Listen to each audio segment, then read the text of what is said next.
Hi all, welcome to Blasters arena. ഈ ജനുവരി transfer ജാലകത്തിൽ കേരള ബ്ലാസ്റ്റേഴ്സ് ചില മാറ്റങ്ങൾ നടത്തും എന്നത് ഉറപ്പായ ഒരു കാര്യമാണ്.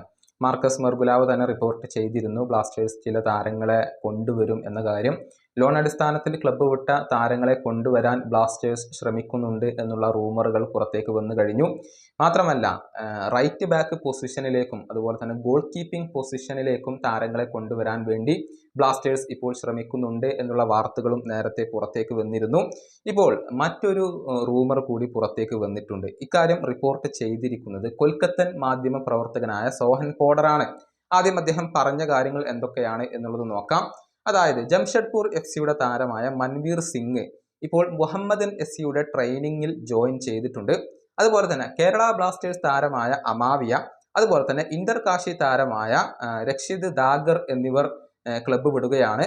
അവരിപ്പോൾ മുഹമ്മദൻ SCയിലേക്ക് പോകാനുള്ള ഒരുക്കത്തിലാണ്. ഇതാണ് കൊൽക്കത്തൻ മാധ്യമ പ്രവർത്തകനായ സോഹൻ പോഡർ റിപ്പോർട്ട് ചെയ്തിട്ടുള്ളത്. കേരള ബ്ലാസ്റ്റേഴ്സ് ആരാധകരെ ആശങ്കപ്പെടുത്തുന്ന കാര്യം അമാവിയയുമായി ബന്ധപ്പെട്ട ഈ ഒരു കാര്യമാണ്. അതായത് കേരള ബ്ലാസ്റ്റേഴ്സ് കഴിഞ്ഞ സമ്മറിൽ ഐസോൾ FCയിൽ നിന്നും സ്വന്തമാക്കിയ താരമാണ് അമാവിയ. എന്നാൽ അദ്ദേഹത്തിന് വേണ്ടത്ര അവസരങ്ങൾ ലഭിച്ചിരുന്നില്ല. കേവലം 2 മത്സരങ്ങൾ മാത്രമാണ് അദ്ദേഹം ഇതുവരെ കളിച്ചിട്ടുള്ളത്. അദ്ദേഹത്തിൻ്റെ ആ ഒരു കണക്കുകൾ നോക്കിയാൽ മുഹമ്മദൻ SCക്കെതിരെ വളരെ കുറച്ച് മിനിറ്റുകൾ അദ്ദേഹം പകരക്കാരനായി കൊണ്ട് കളിച്ചു. നല്ല ഇമ്പാക്റ്റ് ആ മത്സരത്തിൽ അദ്ദേഹം ഉണ്ടാക്കിയിരുന്നു. പിന്നീട് ജംഷഡ്പൂർ FCക്കെതിരെയുള്ള മത്സരത്തിൽ 20 മിനിറ്റ് കളിക്കാൻ കഴിഞ്ഞു. അങ്ങനെ ചുരുങ്ങിയ മിനിറ്റുകൾ മാത്രമാണ് അദ്ദേഹം കേരള ബ്ലാസ്റ്റേഴ്സിന് വേണ്ടി കളിച്ചിട്ടുള്ളത്.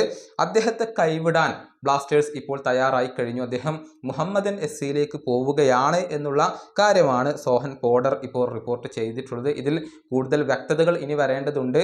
അമാവിയ ലോൺ അടിസ്ഥാനത്തിലാണോ ക്ലബ്ബ് വിടുന്നത്, അതല്ല സ്ഥിരമായി കൊണ്ടാണോ ക്ലബ്ബ് വിടുന്നത് എന്നുള്ളതൊന്നും വ്യക്തമല്ല. കൂടുതൽ വിവരങ്ങൾ ഇനിയും ലഭ്യമാവേണ്ടതുണ്ട്.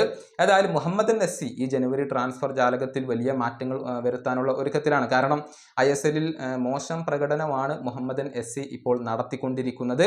അതുകൊണ്ട് തന്നെ കാര്യമായ മാറ്റങ്ങൾ അവരിൽ നിന്നും പ്രതീക്ഷിക്കാം എന്നുള്ളതാണ്. ലോൺ അടിസ്ഥാനത്തിൽ അമാവിയ പോകാനുള്ള ഒരു സാധ്യതകളാണ് ഇപ്പോൾ തെളിഞ്ഞു കാണുന്നത്. പക്ഷേ ഇക്കാര്യത്തിൽ ബ്ലാസ്റ്റേഴ്സ് ആരാധകർക്ക് സാധാരണമായും എതിർപ്പ് ഉയരുന്നുണ്ട്. അത് സ്വാഭാവികമാണ്. കാരണം അമാവിയയ്ക്ക് പ്രൂവ് ചെയ്യാനുള്ള ഒരു അവസരം പോലും കേരള ബ്ലാസ്റ്റേഴ്സിനകത്ത് ലഭിച്ചിട്ടില്ല. മികച്ച പ്രകടനം നടത്തുന്ന, പ്രത്യേകിച്ച് ഐസോൾ FCക്ക് വേണ്ടിയൊക്കെ മികച്ച പ്രകടനം നടത്തിയ താരമാണ് അമാവിയ. അദ്ദേഹത്തിന് കൂടുതൽ അവസരങ്ങൾ നൽകുകയാണ് കേരള ബ്ലാസ്റ്റേഴ്സ് ചെയ്യേണ്ടത് എന്നാണ് പല ആരാധകരും ഇപ്പോൾ അഭിപ്രായപ്പെടുന്നത്.